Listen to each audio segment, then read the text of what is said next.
In this very first episode of the Consultancy Business Podcast, we start to explore what clients really want from their relationships with independent consultants. My name is Phil Lewis, and it's great to have you with us. Arguably, the most important people in a consultant's life are the clients. So, in this episode and in episodes to come, we'll be looking at what they value most in their consultants and how to set any consulting relationship up for success. Call it starting as you mean to go on. Having a contract with each other to be brutally honest. Consultants can fall into the trap of just agreeing with everything you say and slightly tentative of actually telling the brutal truth, which is, as a client, what you really want and the most valuable thing. That is Sara Batchelor, Head of Media Relations for Nationwide Building Society. This podcast is all about what good independent consulting looks like and how to do it well. We'll be hearing more on this subject from Sara shortly. But our first guest is ex-Google and has had a long career in digital tech and innovation. He's now working with one of Germany's most promising scale-ups and has a very sharp focus on getting things done. My name is Scott Williams. I am currently Chief Product Officer at KUGU Home, which is an energy data platform based in Berlin. I have spent the last 25 years working in the digital space, be that in a commercial capacity, marketing, growth, product, and tech.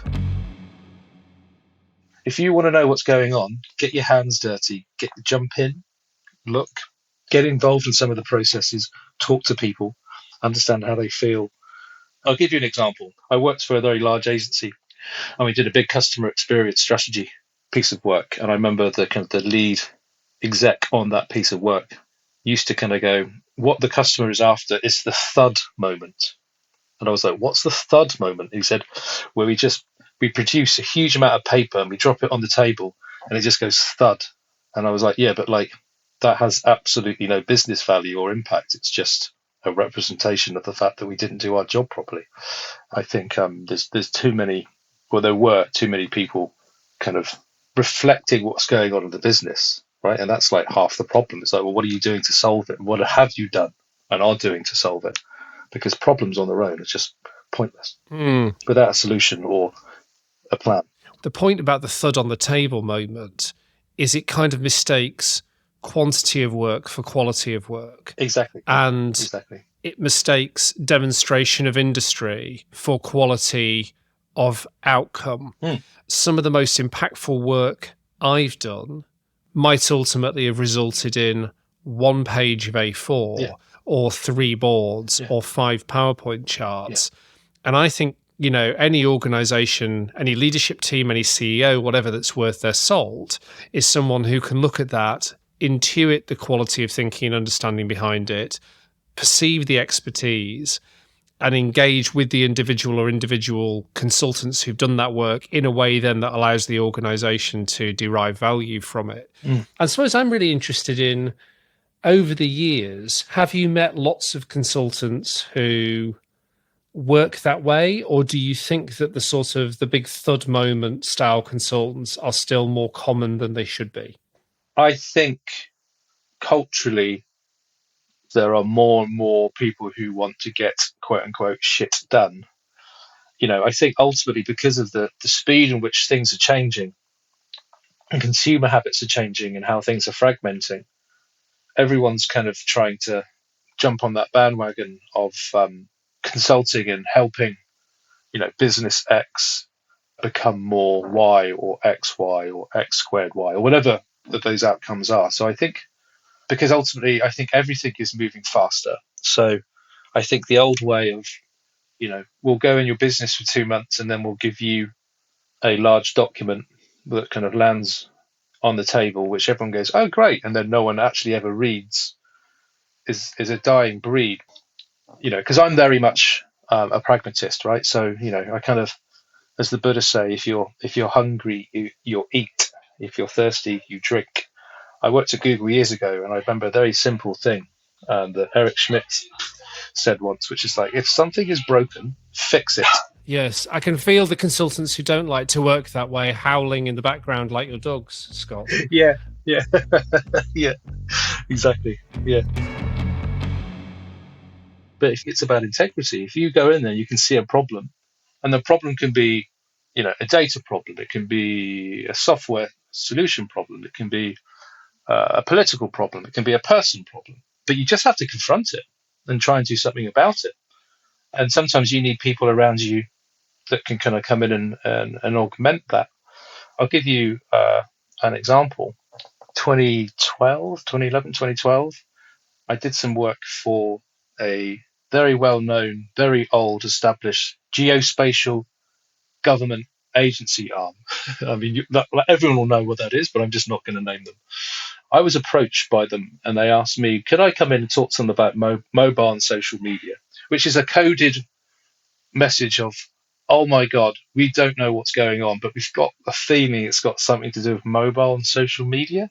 And so I came in for a week and said, I'll just, come in and I'll write you a report and some action points. And then I think after 3 or 4 hours, I kind of went to my contact and said, I don't need to, I know what the problem is, but you're just not going to like it. And so I'm going to charge you for a day, write you a little paper.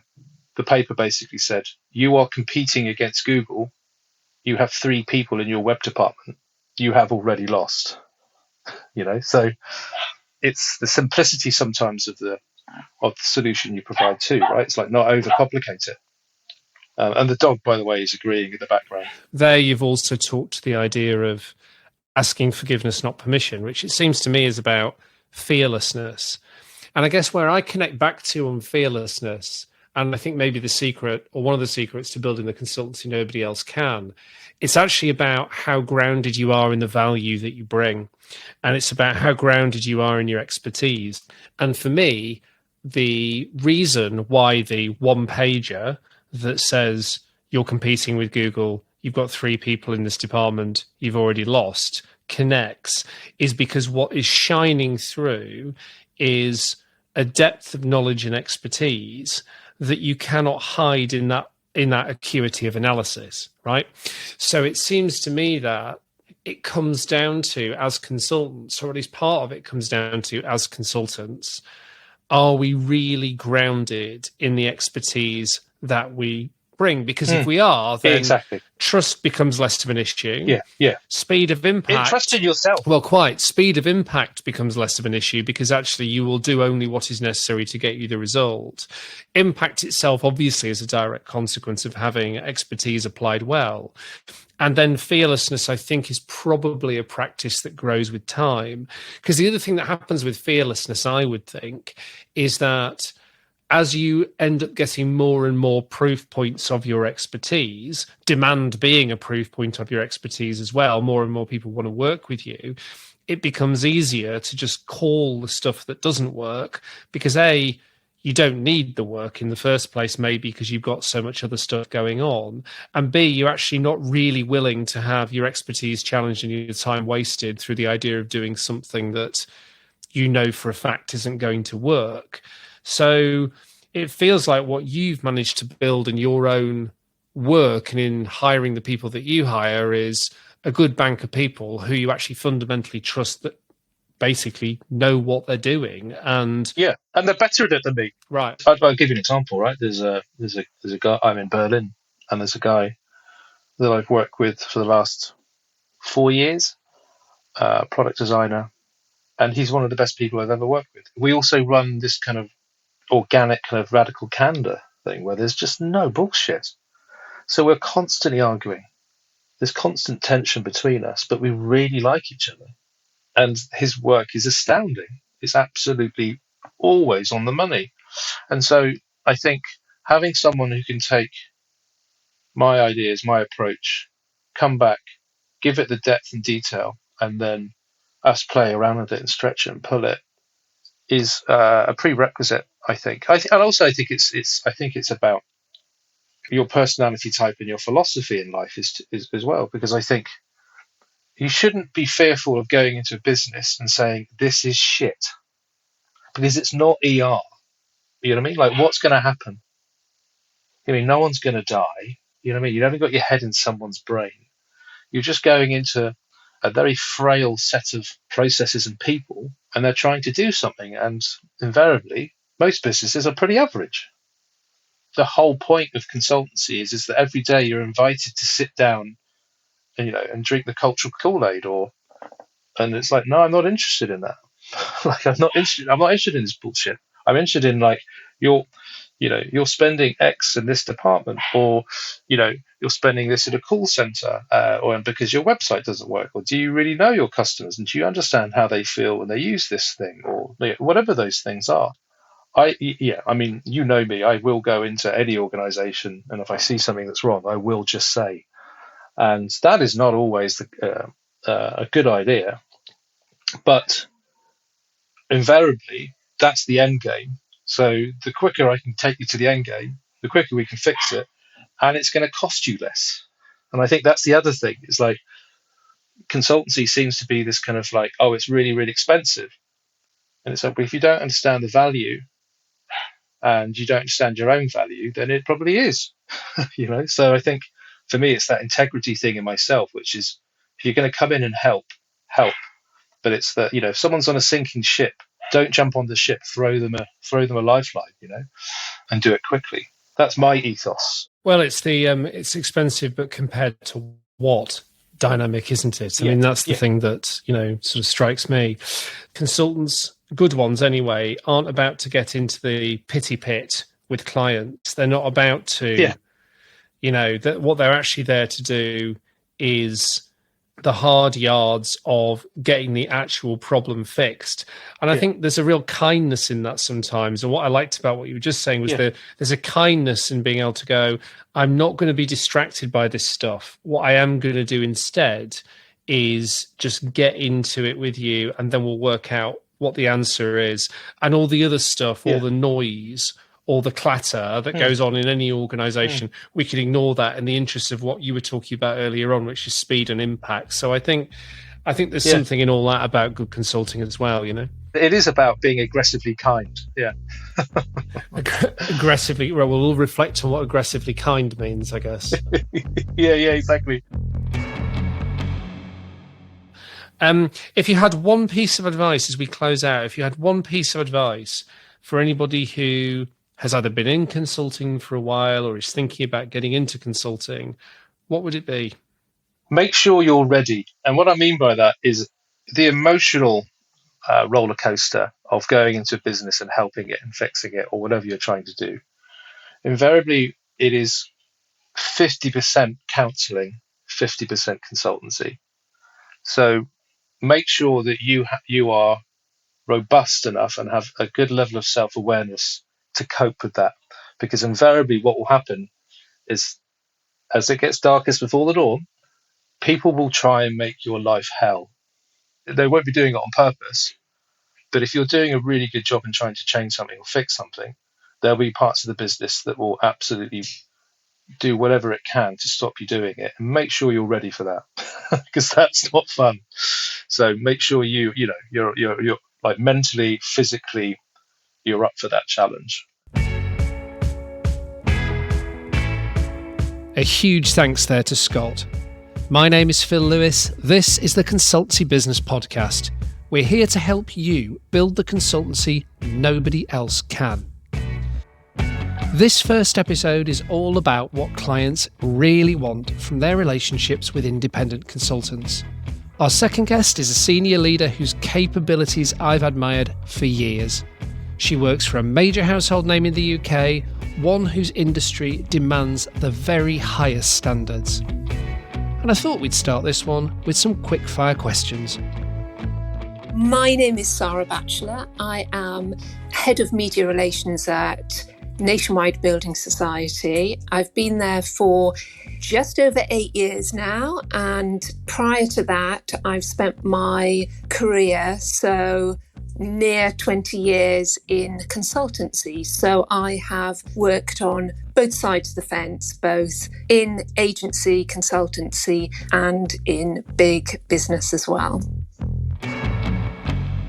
Sara, thank you for joining us. Hi, Phil. What's the first word that springs to mind when I say the word consultancy?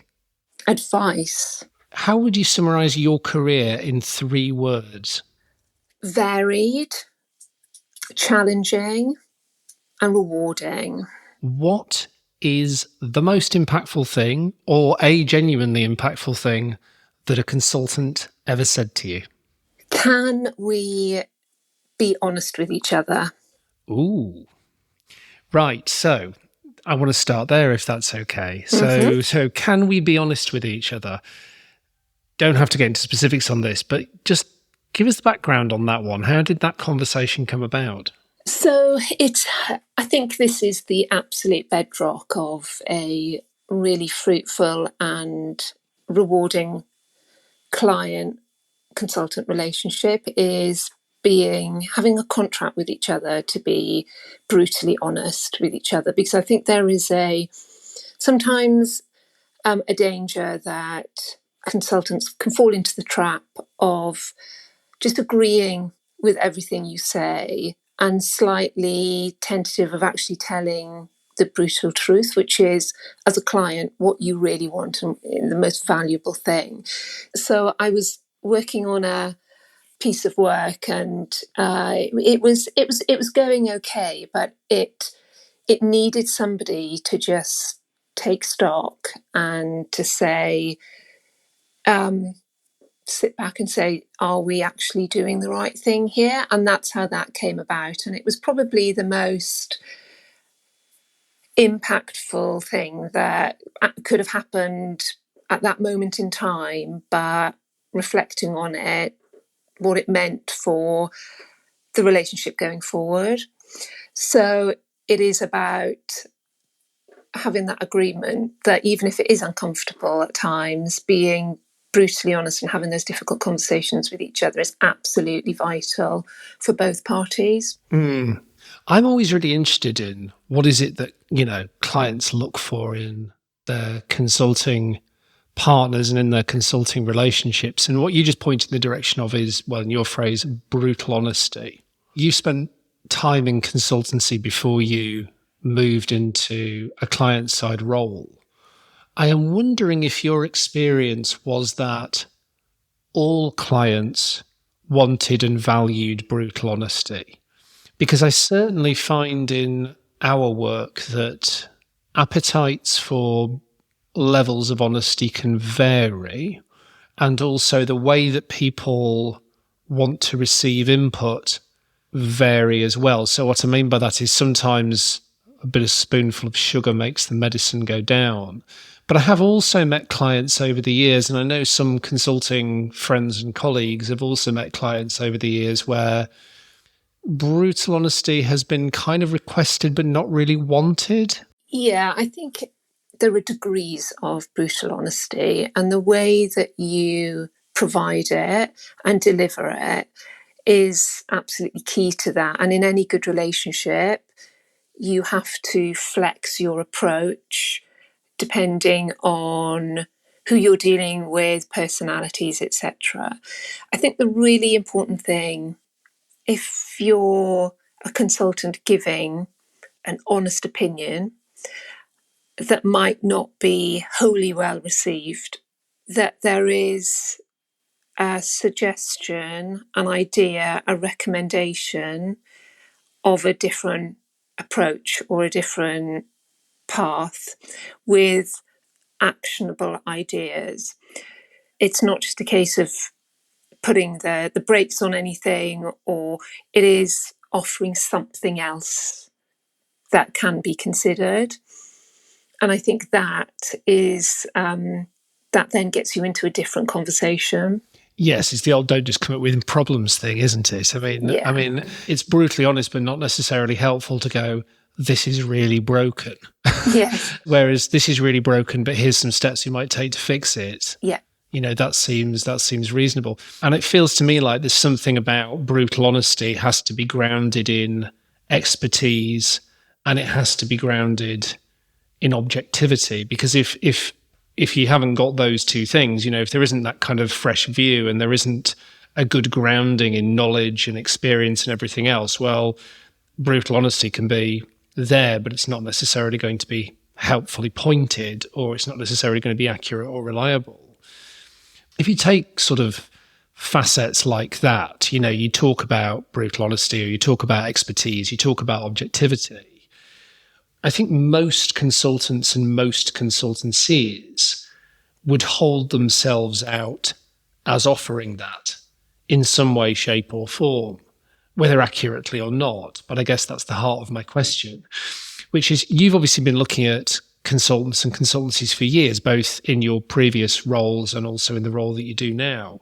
And I'm just finding myself wondering how you appraise whether or not you actually want to work with somebody. How do you judge from whatever initial interactions whether or not they are capable of bringing that brutal honesty you were talking about, and also whether that's the kind of interaction that you would want? What kind of qualities or what kind of triggers or associations or whatever do you look for in consultancies? How do you appraise them? Yeah, it's a really good question. And I think, so I would look for individuals rather than consultancies and firms. It's easy to go after big names, established organisations, which will have come with good reputation. But what you want is to identify specific individuals who have the right kind of expertise, who are the right personalities to be able to give you what you need. And at the end of the day, you have to get on with them. You have to work with them. So you need that connection with them. So that would be the first thing: is do your research to find out who are the individuals that come recommended, have the right experience, and that you feel that you can work with. And then, aside from the honesty bit, which we've spoken about, what I'd be looking for is, most consultants in a particular field will have a similar perspective, similar knowledge, and arguably experience. But what you want is the ability for them to be able to take your challenge and their knowledge and to be able to apply it. So just as an example, a consultant might spot something in the marketplace that a competitor's doing, but what's the relevance to me, to my business, and the implications? And what you want in a consultant is somebody who can take all of that knowledge and experience, combine it with a challenge that you're putting to them, and come up with some ideas and solutions. So there's two things in that, isn't there? There is something about really generative chemistry. So when you're sat with somebody, do you feel as though you can get somewhere together that you couldn't get individually? And the second thing, if I'm hearing you correctly, is something about, is a consultant able to make fast, relevant, and sometimes lateral connections that are immediately and tangibly beneficial to you as a client, to your business? So it's about, is the chemistry good, but also is the ability to take, manipulate, work with information in service of the relationship also good? Yeah, I think it's absolutely key. At the end of the day, we work off relationships, don't we? And so that relationship has to work. And I think if it does, the honesty bit and being really frank with each other will come more naturally and just be much easier. So you have to find people who you can trust, that you get on with, and that you value and believe what they say. And ultimately, you have to like them as well. I think that's really important. I totally agree with that. I think if you like the people you work with, I think you do better work. Usually because I actually think liking is a natural consequence of good chemistry anyway. Do you know what I mean? Like if the chemistry's there, then in general, there's some basis to kind of get on. And also all good working relationships are in some sense underpinned by good alignment around values as well. Like you have to care about some of the same stuff to be able to work with somebody. And it feels like all of those things probably mean you're more likely than not to actually like those individuals. But I agree with you. I think if you work with people you like, your energy is generally higher and you generally do better work. One of the things that we're doing with the consultancy business, Sara, is we're talking to independent consultants around a very simple concept, which is build the consultancy that nobody else can. So the idea is you are a unique human being who's had a unique career, a unique life experience. You've probably got unique neurology, genetic. We have probably got unique neurology. You've got unique neurology, perspective, genetics, whatever. You are an irreplaceable human being, if that makes sense. And so if you bring that sort of unique perspective together with your career experience and your life experience, and you allow that to shine fully, then you're actually in the end going to be able to, attract and work well with the clients that are best suited to who you are and your experience and everything else.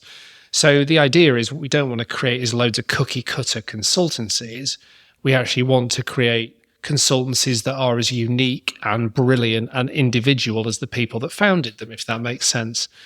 You mentioned earlier on about the idea of wanting to avoid the big name consultancies and everything else. And I suppose one of the things that really interests me is you have organizations that can be very risk averse. They like to work with other businesses that they know and trust. They like to work with, one of the reasons why they like to work with big name consultants and consultancies is because those brand names often confer a degree of trust and everything else.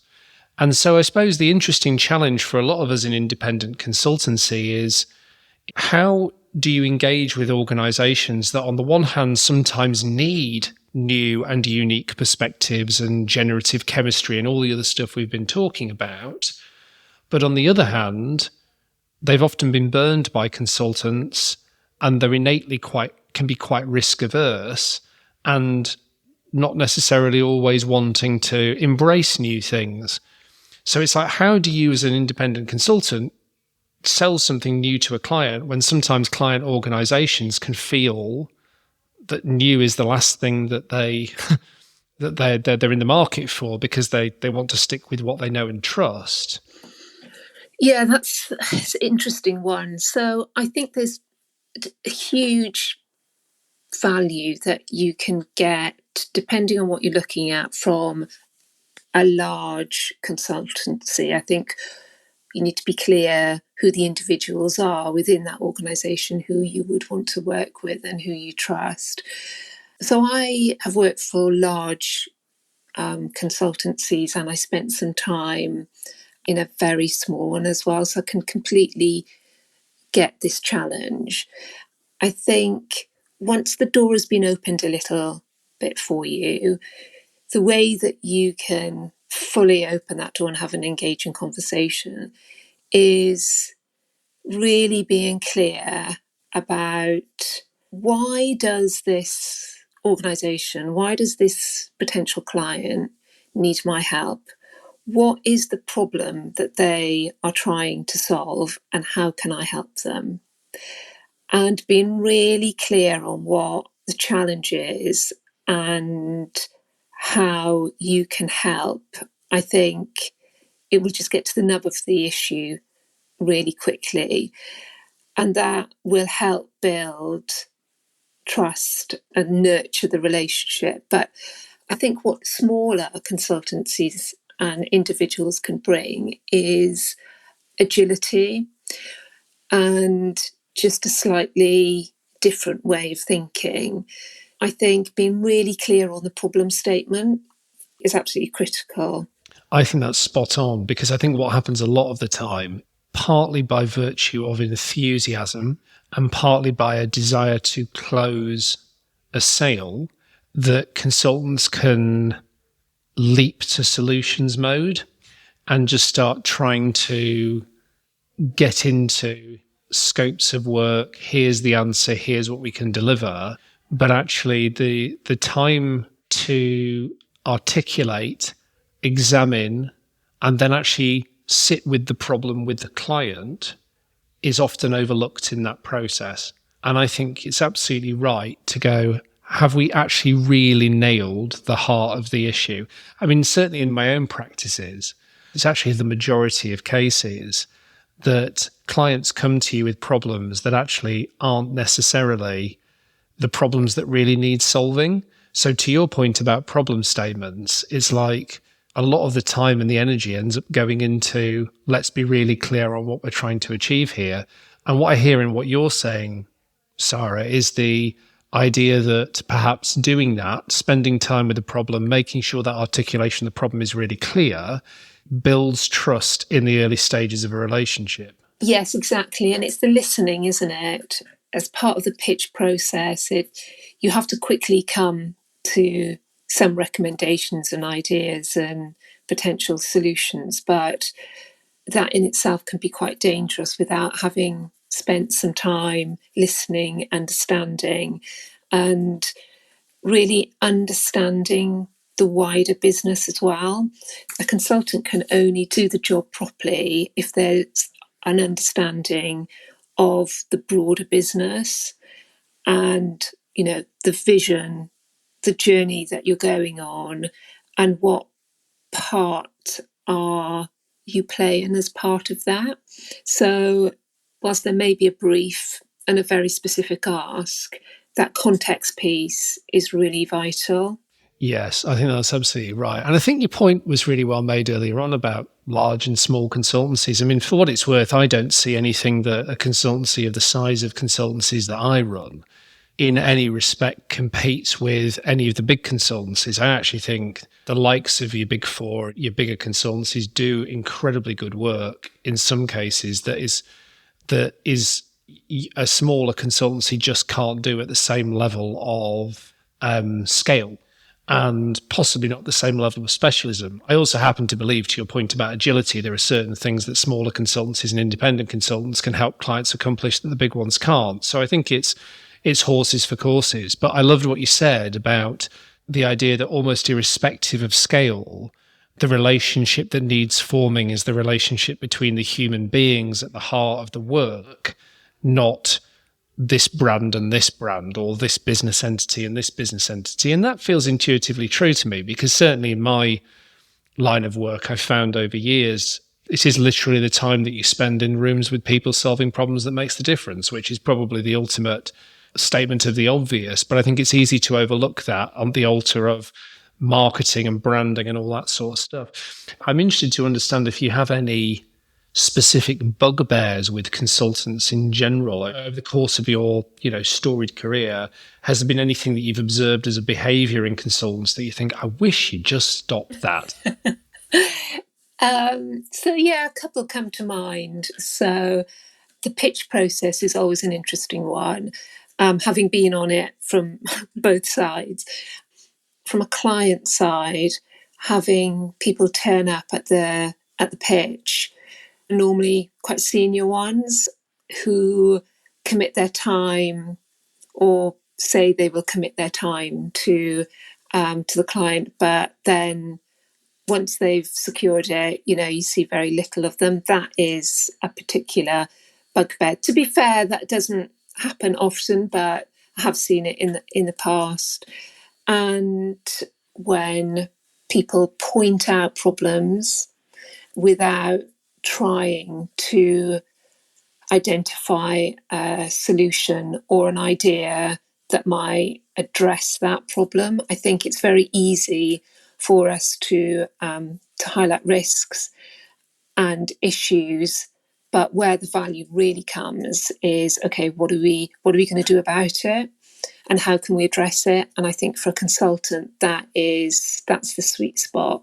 And that's what we're, as clients, are really, really after. And I think it's also it's back to the point we were talking about earlier on generative chemistry, isn't it? If you're coming to the table with answers, those answers don't necessarily need to be completely on the money, as it were. But what they need to be is a really useful contribution that helps those around the table, client group, consulting group, whatever, get somewhere that otherwise couldn't have been gotten. And that seems to me to be really, really important. And I think, your point again is well made. It's like there's too many consultants out there that think their job is to tell clients that things are broken. And I think it comes from poor sales training, at least some of it, which basically says you've got to be pointing out problems to clients before they'll buy your services. And it's like, well, my experience of people is they know they've got problems. They may not always accurately diagnose those problems, but they know they've got problems.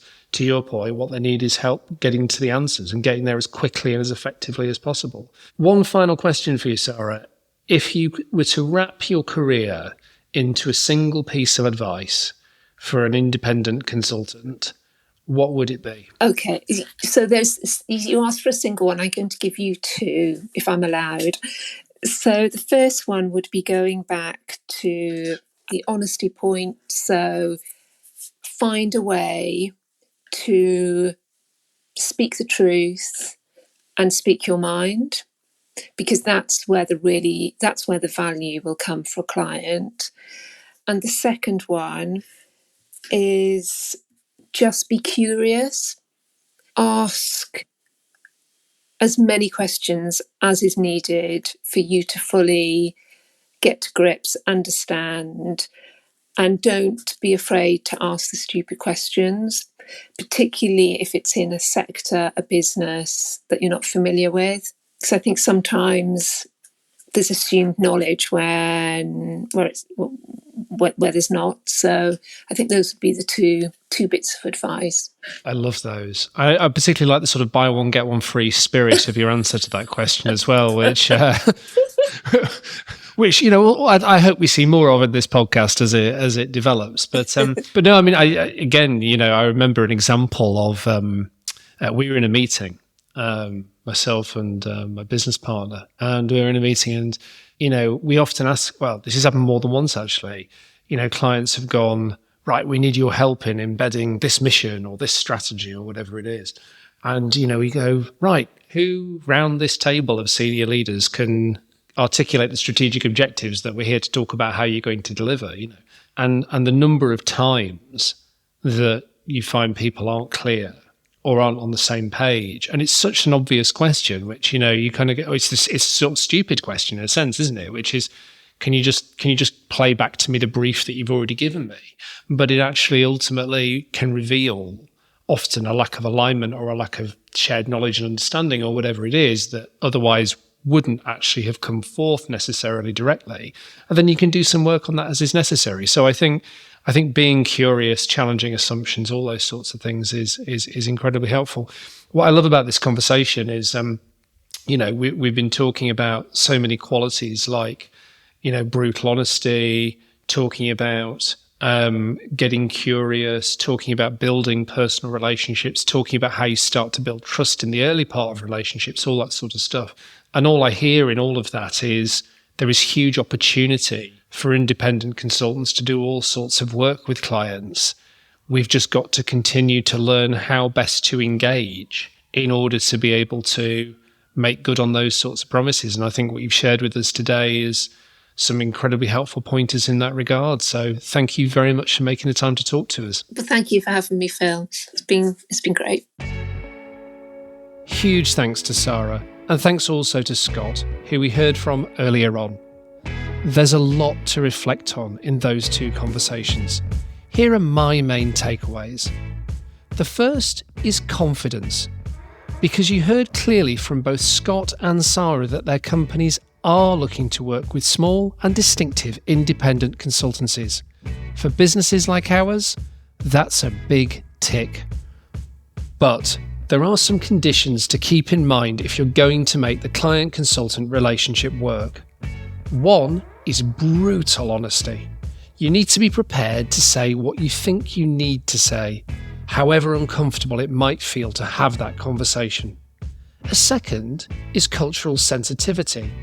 Going into a workplace as a consultant requires you to understand and take account of politics and internal dynamics without getting drawn into them. Yep, being brutally honest just got a whole load more challenging. The next takeout from this episode is this: be specific. Chase down the real problem your client is facing and keep chasing it down until you've got it nailed. This builds trust and can demonstrate precisely what your value and expertise can bring to the client. And one last one: demonstrating industry isn't the same thing as doing good work. Don't look for what Scott called the thud moment, as the massive report nobody will read hits the desk. Instead, seek to offer tangible, positive solutions for how to fix the problems you encounter, and have faith that the quality of your thinking will shine through, even if the report hits the desk with a flutter, not a bang. Brutal honesty, cultural sensitivity, specific problems, and real answers. I'm sure we'll come back to all these in future episodes and in our conversations in the consultancy business community. For now, I hope that's been useful. See you soon.